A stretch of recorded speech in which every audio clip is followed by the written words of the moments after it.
Lynette, ഇനി ഈ ഷിബിലയുടെ inquest നടപടികൾ, പോസ്റ്റ്മോർട്ടം, അതൊക്കെയാണ് ഇന്നിനി നടക്കാനുള്ള മറ്റു കാര്യങ്ങൾ.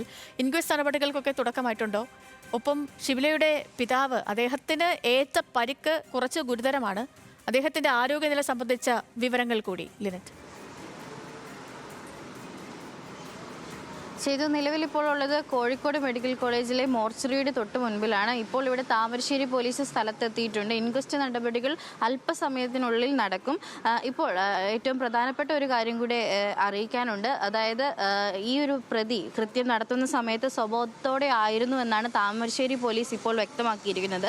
അദ്ദേഹം ആ സമയത്ത് ലഹരി ഉപയോഗിച്ചിട്ടില്ല എന്നാണ് മനസ്സിലാക്കാൻ സാധിക്കുന്നതെന്നാണ് താമരശ്ശേരി പോലീസിന് CI ആയിരിക്കുന്ന സായി നമ്മോട് വെളിപ്പെടുത്തിയിരിക്കുന്നത്. അതുകൊണ്ട് തന്നെ വളരെ കൃത്യമായ ആസൂത്രണമായിട്ടുള്ള ഒരു കൊലപാതകം തന്നെയാണ് ഇത് എന്ന് വ്യക്തമാക്കുന്ന ഒരു വാർത്തയാണ് ഇപ്പോൾ ലഭിക്കുന്നത്. പ്രതി സ്വബോധത്തോടെ തന്നെയാണ് ഈ ഒരു കൃത്യം നടത്തിയിരിക്കുന്നത് എന്നാണ് മനസ്സിലാക്കാൻ സാധിക്കുന്നത്.